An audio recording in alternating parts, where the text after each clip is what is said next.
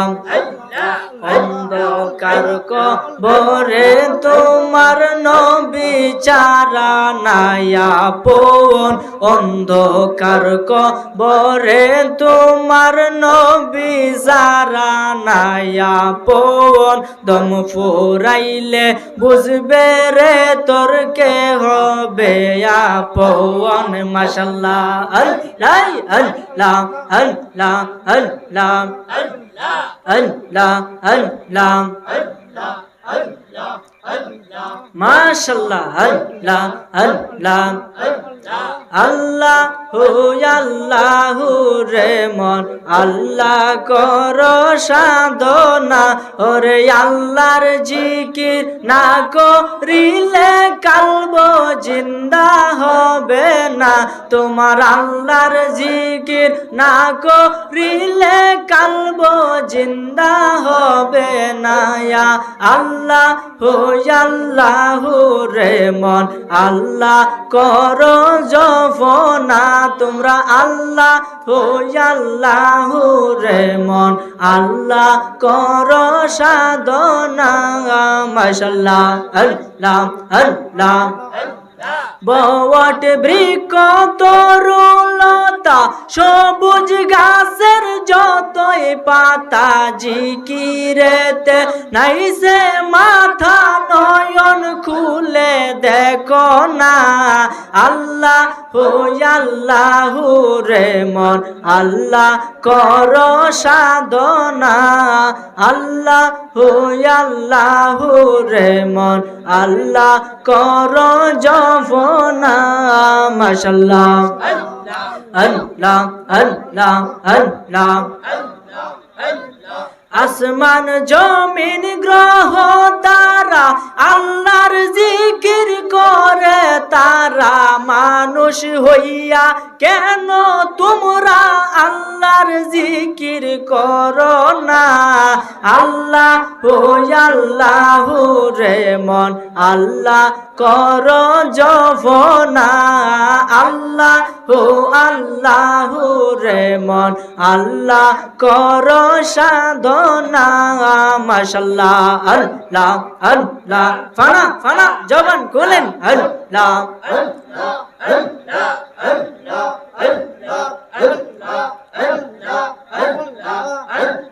আল্লাহ আল্লাহ আল্লাহ নবী বিনে বান্ধব কেহ নাই হাইরে মুমিন ভাই নবী বিনে আপনার কেউ নাই মাশাল্লাহ ইয়া হাবলি উম্মতি কান্দে নবী দরদি উম্মত সারা নবী কিছুই বুঝে না মাশাল্লাহ ইয়া হাবলি উম্মতি কান্দে নবী দরদি উম্মত ছাড়া নবী কিছুই বুঝে না মাশাল্লাহ রহমাতুল লিল আলামিন শাফিয়াল মুজনাবিন কান্দে নবী উম্মতের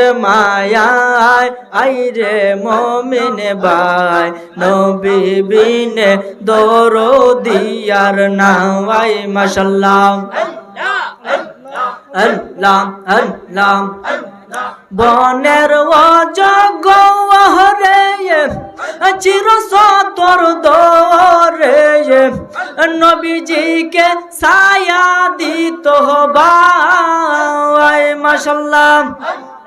এই সমস্ত মাঝে যাওয়া দেখিয়া মাখা দি যাওয়া, এই সমস্ত মাঝে যাওয়া দেখিয়া মাখা দি যাওয়া, জীবন যৌবন সইপা দিল পায় আই রে মমিন ভাই, নবী বিনে দরদিয়ার নাই মাশাআল্লাহ। আল্লাহ আল্লাহ আল্লাহ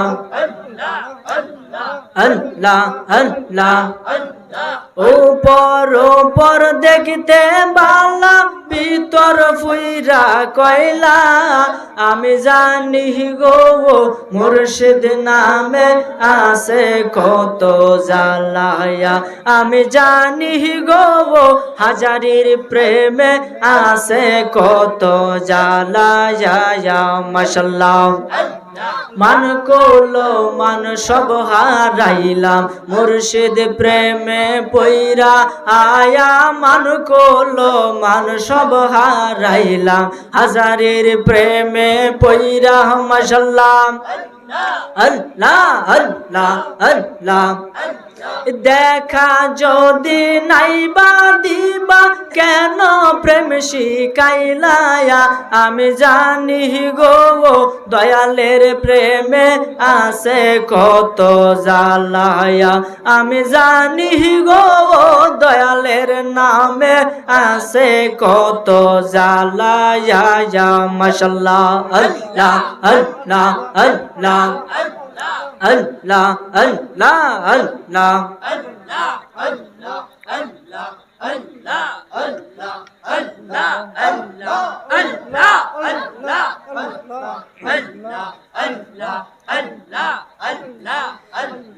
লা ইলাহা ইল্লাল্লাহু মুহাম্মাদুর রাসূলুল্লাহ সাল্লাল্লাহু আলাইহি ওয়াসাল্লাম। সকলে বলি আলহামদুলিল্লাহ, আর আওয়াজ করে বলি আলহামদুলিল্লাহ। আজকে পবিত্র ঈদে মিলাদুন নবী সাল্লাল্লাহু তাআলা আলাইহি ওয়া আলিহি ওয়াসাল্লাম উদযাপন উপলক্ষে আজিমুশান বরকতপূর্ণ নুরানি মাহফিল, এইভাবে তার অনুসরণ করতে উৎপত্তি আমাদের অর্জন হবে, আমাদের ব্রেন কখন জাগ্রত হবে এই বিষয়ে কিছু কথা। আপনাদের কি খারাপ লাগতেছে? একটু মনোযোগ দেন, আমি আপনাদেরকে বেশিক্ষণ সময় কষ্ট দিব না, আমার পরবর্তী বক্তা আসার সঙ্গে সঙ্গে আমি মাইক ছেড়ে দেবো ইনশাল্লাহ। তো আপনারা একটু মনোযোগী হন, কেউ উঠা বসা করবেন না। আল্লাহ পাক আপনাকে আমাকে বানাইয়া এই দুনিয়ার মধ্যে দিছেন পাঠাইয়া, একদিন এই দুনিয়াও থাকবে না, আপনিও থাকবেন না, আমিও থাকবো না, আমাদের শ্বাস প্রশ্বাস বন্ধ হয়ে যাবে, সেকেন্ডের ভিতরে আমরা লাশে পরিণত হব। এই লাশে পরিণত হওয়ার আগে নবীজি বলেছেন সেই ব্যক্তি হলো জ্ঞানী যে দুনিয়ায় থাকতে পরকালের ফাতিহা সংগ্রহ করলো। সুবহানাল্লাহ। এই কারণে নবীজিকে অনুসরণ আমাদের করতেই হবে, যে অনুসরণ করে এই সমগ্র পৃথিবী রাষ্ট্র শাসন করছে হযরতে উমর রাদিয়াল্লাহু আনহু। বলেন না অর্ধ পৃথিবী, কতখানি অর্ধেকটা পৃথিবী তিনি কি করছেন? শাসন করছেন। আর চিন্তা করেন আমরা একটা সুডুমুডুনি বাংলাদেশ, এটা শাসন করতে কত দুর্নীতি, কত সাদাবাজি, কত কিছু আছে, আছে কিনা বাংলাদেশের ভিতরে? আছে। কিন্তু এই উমর রাদিয়াল্লাহু তাআলা আনহুর যুগে উনি অর্ধেকটা রাষ্ট্র, অর্ধেকটা পৃথিবী শাসন করছে। এরপরে প্রত্যেকটা মানুষের বাড়ি বাড়ি হাইটে হাইটে গেছে, রাস্তার মধ্যে মাঠের মধ্যে তিনি লাঠি হিতান দিয়ে হইতে রয়েছে। এরপরে তারা মারার কোনো লোক নাই, কেন? সে ছিল ন্যায়পরায়ণ। বলেন সুবহানাল্লাহ।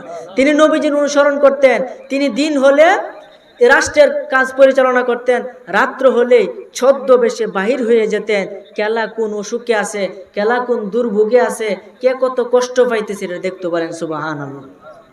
একদিন কারো ঘটনা, হযরতে উমর রাদিয়াল্লাহু তাআলা আনহু কেমন লোক ছিল একটু চিন্তা করেন রে বাবা।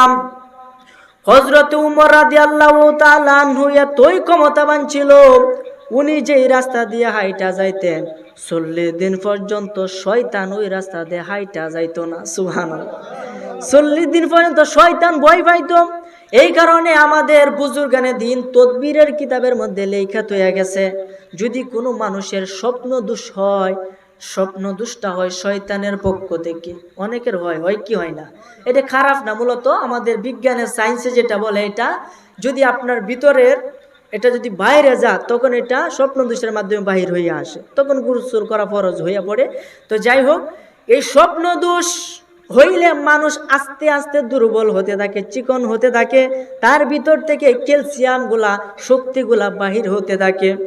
তো এই স্বপ্ন দোষ যাদের হয়, এটা হয় শয়তানের পক্ষ থেকে। যদি তদবিরের কিতাবের ভাষায় যদি কোনো মানুষ হযরতে উমর রাদিয়াল্লাহু তাআলা নূরের নামের 3টা অক্ষর আইন মিম র এ বাম থেকে লেখা ডান দিকে আসতে পারবে, এভাবে 3বার লেখা ঘুমায়া যাবে, আরেকবার ঘুম থেকে উঠে এভাবে 3বার লিখবে, খুদার কসম ওই ব্যক্তির কিয়ামত পর্যন্ত স্বপ্ন দোষ হবে না। আর আসতে কোন সুবহানাল্লাহ, উনি কেমন পাওয়ারফুল ছিল।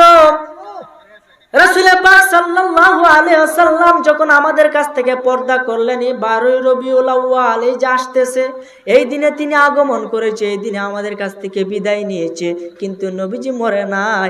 কোন পৃথিবীর কোন নবী কি মানুষে তো মরে না, বলেন না সুবহানাল্লাহ। এই কারণে মুর্দা নবী বলা যাবে না। নবীজির জীবিত থাকাও আমাদের যেমন কল্যাণ ছিল, নবীজি ওফাত গ্রহণের পরে ওটা আমাদের জন্য সমান কল্যাণ। এই জন্য আমরা মিলাদুন নবী অর্থাৎ খুশি উদযাপন করি, সুবহানাল্লাহ। আরো জোরে কই না সুবহানাল্লাহ। এই জন্য তো আমি কই, ও মা দেখো না সবাই চলে যায়, জিকির করো।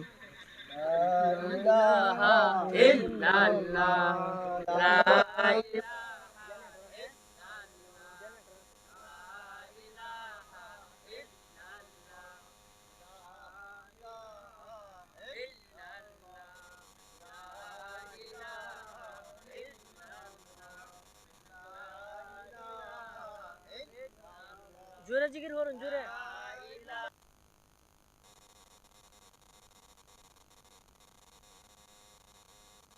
আজ নবীজি কাঁদিতেছেন শুয়ে শুয়ে,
আমি তাদের সাথে জুলুসে, আমি তাদের সাথে জুলুসে, ধরার বুকে নূর নবীজি তাশরিফ এনেছে মা, ধরার বুকে তাশরিফ এনেছে। আই রবিউল আউয়াল মাসের 12 তারিখে আসলেন দয়াল নবী এই ধরাতে, সুবহানাল্লাহ বলেন। রবিউল আউয়াল মাসের 12 তারিখে আসলেন দয়াল নবী এই ধরাতে, আসলেন মায়ার নবী এই ধরাতে। সেই নবীজির আওলাদ নাকি, সেই নবীজির আওলাদ নাকি বাংলায় এসেছে, ধরার বুকে নূর নবীজি তাশরীফ এনেছে, মা ধরার বুকে। আই গোসল করাই দেন না মাগো পরাই পাঞ্জাবি, সে তাই গিয়ে আসবো দেখে আওলাদে নবী, আরে সে তাই গিয়ে আসবো দেখে আওলাদে নবী। গোসল করাই দেন না মাগো পরাই পাঞ্জাবি, সে তাই গিয়ে আসবো দেখে আওলাদে নবী, আরে সে তাই গিয়ে আসবো দেখে আওলাদে নবী। চেহারা তাহার দেখতে মা, চেহারা তাহার দেখতে আশাক ছুটে চলেছে, ধরার বুকে মায়ার নবী তাশরীফ এনেছে, মা ধরার বুকে দয়াল নবী তাশরীফ। বাজান আকাশ বাতাস খুশি নবীর আগমনে, নারায়ে রিসালাত স্লোগান তুলবে ময়দানে। ঠিক না বেঠি? যাইবেন কি না আপনারা? ইনশাল্লাহ। আরে আকাশ বাতাস খুশি নবীর আগমনে, নারায়ে রিসালাত স্লোগান তুলবে ময়দানে, আরে নারায়ে রিসালাত স্লোগান তুলবে ময়দানে। মনের স্বাদ মিটবে মা, মনের স্বাদ মিটবে মাগো গেলে জুলুসে, ধরার বুকে দয়াল নবী তাশরীফ এনেছে, মা ধরার বুকে জিন্দা নবী তাশরীফ এনেছে, মা ধরার বুকে মায়ার নবী তাশরীফ এনেছে। ও মা দেখো না সবাই চলে যায়, নতুন পোশাক মাথায় টুপি আতর লাগায়, ও মা দেখো না সবাই চলে যায়, নতুন পোশাক মাথায় টুপি আতর। আয় যাব আমি তাদের সাথে জুলুসে, বলেন যাব আমি এই জুলুসে, ধরার বুকে মায়ার নবী তাশরীফ এনেছে, মা ধরার বুকে তাশরীফ এনেছে। জোরে বলেন না সুবহানাল্লাহ, আর আওয়াজ করে বলেন না সুবহানাল্লাহ।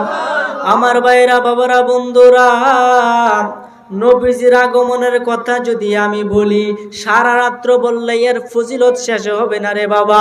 নবীজির আগমন কালে এত আশ্চর্য রকমের কারামত ঘটেছিল রে বাবা। তখন আরবের অবস্থা তেমন ভালো ছিল না, মানুষ খেতে পারত না, ক্ষেতের মাঝে ফসল হইতো না, মানুষ অনাহারে জীবন যাপন করত, খুব কষ্টে তাদের জীবন অতিবাহিত হয়েছিল। এই মুহূর্তে কুসংস্কারে এই পুরা আরব রাজ্য ভরে গিয়েছিল, মানুষ মূর্তি পূজা শুরু করেছিল, অন্ধকার আচ্ছন্ন, তাদের কলবটা তাদের দেহটা পুরাটাই অন্ধকারে নিমজ্জিত ছিল। কুসংস্কারে বিশ্বাস করত, মেয়ে লোকরে জীবিত কবর দিত, মেয়েদের কোনো সম্মান ছিল না, তারা কোনো সম্পত্তির ভাগ পাইত না। এই মুহূর্তে ওই জায়গার মধ্যে একজন নবী পাঠানো খুবই দরকার ছিল। তখন আমার আল্লাহ দু জাহানের বাদশা নবী, পাপী তাপী উম্মতের কান্ডারি নবী, দয়াল নবী, মায়ার নবীকে মায়া কইরা আমাদের জন্য এই দুনিয়ার মধ্যে যখন পাঠাইবে, রাত্র আর দিনে লাগছে কাজ্জা। রাত্র ডাক দিয়ে কয় মাওলা তোমার নবীরে আমি রাত্রের মধ্যে পাঠাইবা যাতে আমি রাত্র ধন্য হইয়া যায়। দিনে ডাক দিয়ে কয় মাওলা তোমার নবীরে দিনের মধ্যে পাঠাইবা যাতে আমি দিন খুশি হইয়া যায়, আমি দিন ধন্য হইয়া যায়। এখন আমার আল্লাহ দুইজনে প্রভু, রাত্রেরও মাবুদ দিনেরও মাবুদ। এখন নবীজিরে যদি রাত্রে ফাড়া দিনে বেজার হবে, দিনে ফাড়াইলে রাত্রে বেজার হবে। তখন আমার আল্লাহ সুন্দরভাবে সুবহে সাদিকের সময়ে, অর্থাৎ না দিন না রাত, যখন একটু একটু ফসল, একটু একটু অন্ধকার, অন্ধকারও আছে ফর্সাও আছে, এই মুহূর্তে নবীজিকে দুনিয়ার মধ্যে পাঠাইছে। এতে উভয় পক্ষ খুশি হইয়া গেছে।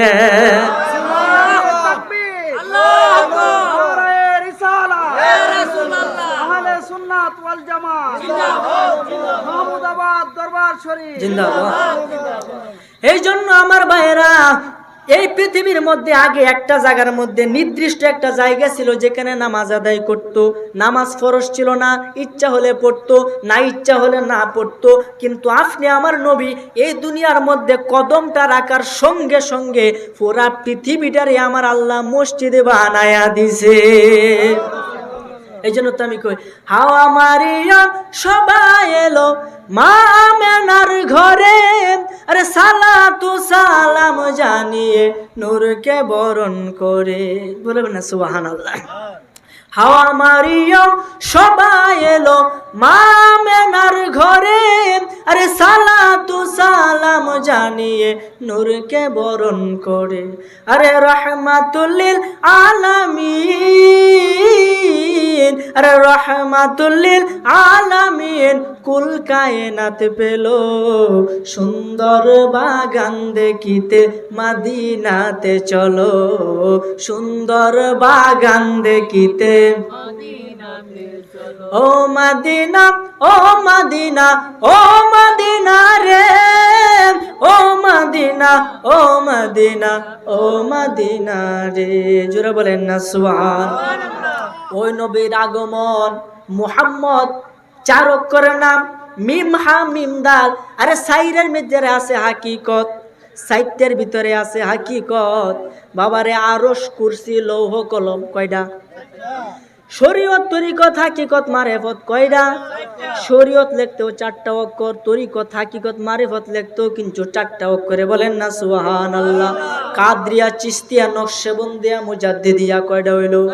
60 তরিকা বাবারে। 4 জন ইমাম, হযরতে আবু হানিফা, হযরতে ইমাম আহমদ, হযরতে ইমাম মালিক, ইমাম শাফি রহমাতুল্লাহ আলাইহি। কথা কোন ঠিক কিনা? 60 জন খলিফা, হযরতে আবু বকর রাদিয়াল্লাহু তাআলা আনহু, হযরতে উমর রাদিয়াল্লাহু তাআলা আনহু, হযরতে উসমান, হযরতে আলী রাদিয়াল্লাহু তাআলা আনহু। খলিফা কয়জন? এই জন্য নবীজির নাম মিম হা মিম দাল 4 অক্ষরের নাম। এই জন্য সমস্ত মানে আমাদের গুরুত্বপূর্ণ জিনিসগুলা হলো 4টা। কথা বলেন ঠিক কিনা? এই জন্য আমার ভাইরা, বাবারা, বন্ধুরা, মুহাম্মদ মিম দ্বারা শুরু। এই জন্য মসজিদ মিম দেয়, মাদ্রাসা মিম দেয়, মুফতি মিম দেয়, মুনাজের মিম দেয়, মুফাসসির মিম দেয়, মুকাব্বির মিম দেয়, মিম্বার মিম দেয়। কথা বলেন ঠিক কিনা? এই জন্য আমার ভাইরা, বাবারা, বন্ধুরা, নবীর নামের মিমের কি হাকিকত, নবীর নামের মিমের কি বরকত। বাবার, যদি কোনো মানুষ মিমের সাধনা করতে পারে, যদি কোনো মানুষ প্রতিদিন 4444 বার করে একটা ফেরেশতার নাম সঙ্গে করে যদি মিম অক্ষরটা উচ্চারণ করতে পারে 28 দিন কিংবা 21 দিন, তাহলে মিমের আমেল হইয়া যাবে। তখন মিম দ্বারা সে বড় বড় কাজ সম্পাদন করতে পারবে। জোরে বলেন সুবহানাল্লাহ। তাইলে এই মিম, নবীজির নামের মিমের যদি এত দাম থাকে, তাহলে উনার কেমন দাম একটু চিন্তা করো। আর আমরা উনার উম্মত হয়ে রাস্তাঘাটে বৈশা শাস্টলে বই আড্ডা দিই, বিড়ি সিগারেট খায়, ইয়ার বদলাম হেয়ার বদলাম, আমরা অলরেডি করতেই তাই। এটাই কি নবীজির আদর্শ? এই নবী আমাদের জন্য কত কষ্ট করছে, আর আমরা তাদের জন্য কোনো কিছু, আমি তার জন্য কোনো কিছু করতে পারি না। কথা কোন ঠিক কিনা? মনে রাখবেন, উম্মতে মুহাম্মদের মধ্যে যদি আপনি অপরাধী হইয়া যান, আপনার কপালে শনি, জীবনে শনি উদ্ধার করতে পারবেন না। কথা কোন ঠিক কিনা? আরে উম্মতে মুহাম্মদি যারা হবে অপরাধী, আরে উম্মতে মুহাম্মদি যারা হবে অপরাধী, তাদের দুঃখে রবে না সীমানা। আশেক জনা নবীরেশকে হইয়া যাও গাফানা, নবীরেশকে হইয়া যাও গাফানা। হায়াত মত রিজিক দৌলত নিজের কাছে রাখলেন মজুদ, বাকি সব দিয়াছেন নবীরে আল্লাহ, বাকি সব দিয়াছেন নবীরে। আরে হায়াতুল মুরসালিন নবী ধ্যান করিলেই দেখা পাবি, হায়াতুল মুরসালিন নবী ধ্যান করিলেই দেখা পাবি। থাকতে সময় করো তার সাধনা, ওরে থাকতে সময় করো তার সাধনা। আশেক জনা নবীরেশকে হইয়া যাও গাফানা, তোমরা নবীরেশকে হইয়া যাও গাফানা। আশেক জনা নবীরেশকে হইয়া যাও গাফানা। নবুয়তের শেষের দিকে সাহাবীদের বললেন ডেকে, হযরত আলী এলেমের দরজা। নবী বলছেন হযরত আলী এলেমের দরজা। আনা মাদিনাতুল ইলম ওয়া আলী বাবুহা, বলেন না সুবহানাল্লাহ। হযরত আলী কয় নবীর সাথে দেখা করবা একবার, আমি আলীর সাথে দেখা হবে দুইবার। সুবহানাল্লাহ। সমস্ত সাহাবীরা কইছে এটা কি আলী, তুমি কি নবীতে বড় হয়েছো গা, বিচার হবে তোমার ওই কাঠগড়ার মধ্যে। লইয়া গেছে গা ওই বিচার কাঠগড়ার মধ্যে আলীরে লইয়া। নবীজিরে ডাক দেখো, ইয়া রাসূলুল্লাহ, আলী কই আপনার সাথে দেখা বিলে একবার, আলীর সাথে বিলে দুইবার, আলী কি আপনার থেকে বড় হয়ে গেছে গেলে কি? তখন আলীরে নবীজি জিজ্ঞাসা, এই আলী তুমি কি কও? নবীজি আপনি যেটা কইছে আমি তুই এটাই কই। কেমনে? আপনি বলছেন আনা মাদিনাতুল ইলম ওয়া আলী ও বাবুহা, আমি যদি এলেমের শহর হই, আলী হলো সেই শহরের দরজা। এখন দরজা দিয়ে আপনার সাথে দেখা করবে, আবার দরজা দিয়ে বের হবে। একবার যাওনের সময় দেখা হবে, আবার আউনের সময় দেখা হবে। সুবহানাল্লাহ।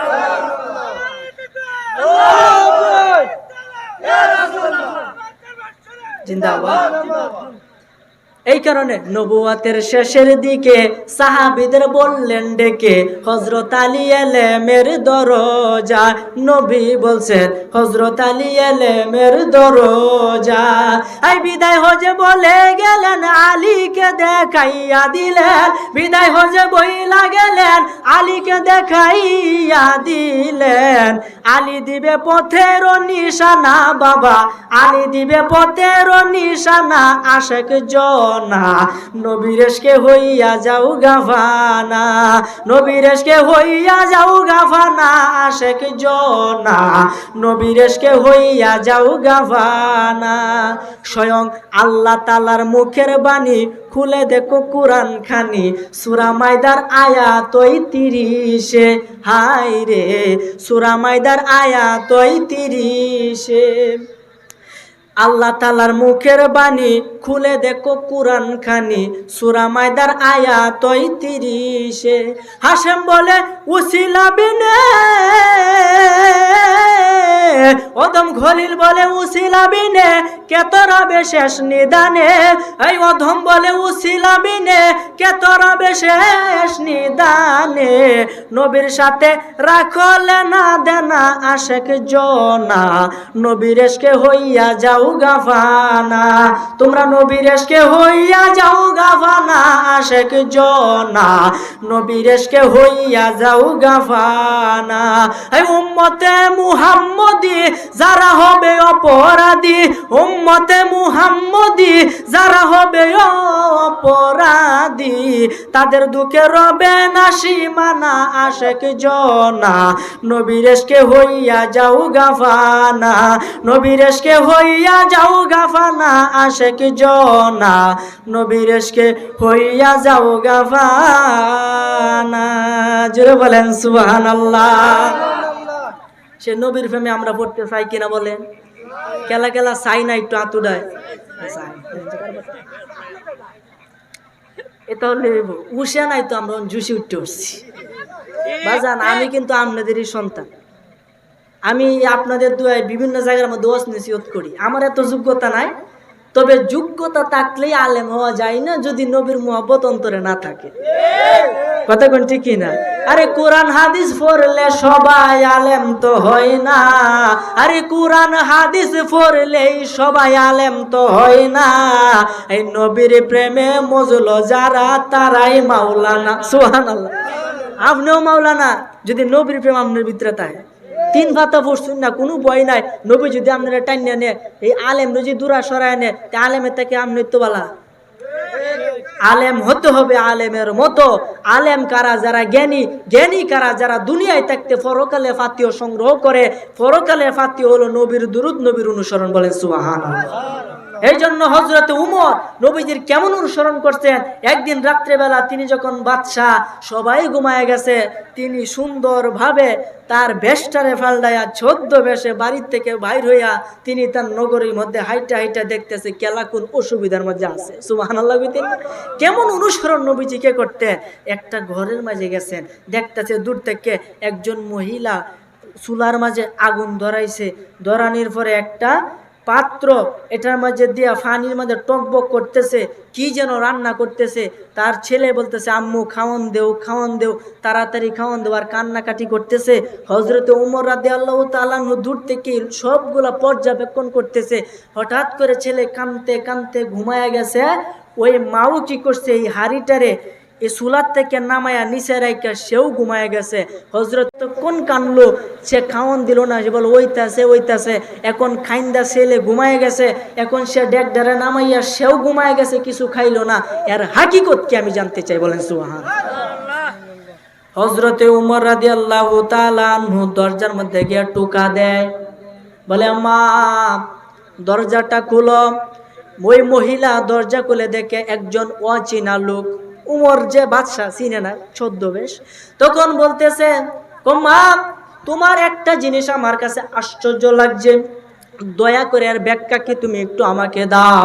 ওই মহিলা ডাক দিয়ে কই বাবা তোমার কি সমস্যা আমাকে খুলে বলো।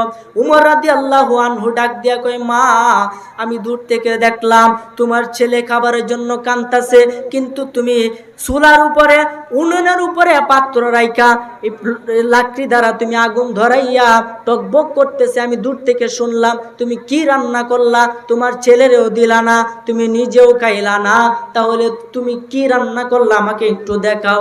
তো বাবা তাহলে আসো আমি তোমাকে দেখাই আমি কি রান্না করছি। এই পাত্রের উপরে যে ঢাকনা ছিল, ঢাকনাটারে তুলছে, তোলার পরে দেখে কিছু পাথর আর কিছু পানি, এটা দিয়া জাল দিছে যাতে ছেলে বুঝে ঘরের ভিতরে খাওয়ানো আছে, মা রান্তাছে, ছেলে যাতে এইটুকু বুঝে। আর মা তো জানে যে আমার ঘরে কিছু নাই। ডাক দিয়ে কই বাবা আজকে ৩-৪ দিন ধরে আমি উপবাসে আছি, আমি কোনো কিছুই পাই না খাইতে, আমি খুব কষ্টে আছি। এই উমর ডাক দিয়ে কই তাহলে বাদশা উমরের কাছে যাইতা। ও কেন, বাদশা উমরের কাছে যাবার ক্ষমতা তো আমার নাই, ওনাকে তো আমাদের ভয় লাগে, কেমনে তার কাছে যাব। উমর রাদিয়াল্লাহু তাআলা আনহু ভিতর থেকে একটা চিৎকার দিছে, হাইরে আমি বিলে অর্ধ পৃথিবীর বাদশা, আমার অঞ্চলের ভিতরে একজন মহিলা 3 দিন যাবত না খাইয়া আছে, আর আমি আরামের বিছানায় ঘুমাইছি। হাইরে আল্লাহ যদি আমারে জিগায়, নবী যদি আমারে ধরে, আমি কি জবাব দিব। অথচ তিনি দুনিয়া থাকতে বেহেশতে সার্টিফিকেট পাইছি। আমরা এত পড়াশোনা করি কেন লাগে, সার্টিফিকেটের লাগে, যাতে চাকরি হয়। আর তিনি বেহেশতের সার্টিফিকেট কোনো কিছু অর্জন না করে নবীর প্রেম দ্বারাই পাইছে। সুবহানাল্লাহ কইতেন না?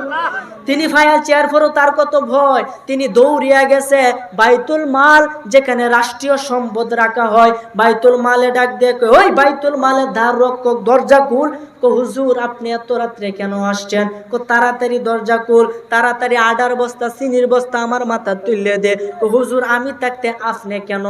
বেশি বুঝিস না, আমার রাজত্বকালে একজন মহিলা 3 দিন যাবত না খাইয়া আছে। আমার নবী যদি আমাকে জিগায়, ওমর তুই যিনি বাদশাহী এইভাবে পালন করছস, একজনে না খায়া রয়েছে, তুই তো খায়া আসলে, তখন আমি কি জবাব দিব? এর প্রায়শ্চিত্তর জন্য আমি আমার মাথার মাঝে তুইলা, আমি আমার নিজ মাথার মাঝে তুইলা ওই মহিলার বাড়িতে খাবার পৌঁছে দিব। জোরে বলেন সুবহান। নারে তাকবীর, নারে রিসালাত, নারে রিসালাত। যাই হোক হুজুর আসছে, সকলে বলে আলহামদুলিল্লাহ। হুজুর অনেক দূর থেকে অনেক দূর থেকে আসছে, আল্লাহ যেন হুজুরের হায়াতে বরকত দান করে। আলোচনা কিন্তু শুরু করলে শেষ করার বাহু নাই। অনেক আলোচনা করেছি, আসলে আমি ছোট মানুষ, আমার বয়স এত না। আপনাদের দুয়ায় রাসূল পাক সাল্লাল্লাহু আলাইহি সাল্লামের একজন নগণ্য উম্মত হিসেবে যেন আল্লাহ আমাকে কবুল করে, বলেন আমিন। আমি যেন সবসময় সদা সর্বদাই কোরআন হাদিসের সঠিক কথাগুলি আপনাদের সামনে তুলে ধরতে পারি, সে অনুযায়ী সর্বপ্রথম আমি এবং পরবর্তীতে আপনারা সকলেই যেন আমল করতে পারেন, এই তৌফিক যেন আল্লাহ দান করে, বলেন আমিন। আমি যে কথাটুকু বলেছি, কেউ আমার কথায় কষ্ট পাইছেন? যদি কষ্ট পায় থাকেন, আল্লাহর রাস্তায় আমি ছোট মানুষ, ক্ষমা প্রার্থী, ক্ষমা চাই। আমার জন্য দোয়া করবেন, হুজুরের কাছে আমি দোয়া চাই, সকলের কাছে দোয়া চাই। যে আলোচনা করেছি আল্লাহ যেন আপনাকে আমাকে পরিপূর্ণ নবীর সুন্নত মোতাবেক জীবন ধারণ করার মতন তৌফিক, ক্ষমতা, মন মানসিকতা দান করে, বলেন আমিন। হাদা ওয়া আখিরু দাওয়ানা আলহামদুলিল্লাহি আসসালামু আলাইকুম। একটা গজলের আবদার করছে হুজুর, হুজুর আপনি একটু চেয়ারে বসেন, দয়া করে একটু চেয়ারে বসেন। মন ভাঙা না মসজিদ ভাঙ্গা? গজলটা একটু শোনাবেন ইনশাল্লাহ। কইতাম নি এটা টিকটকে বিলে ভাইরাল হমান, আমি তো এটা বুঝি না।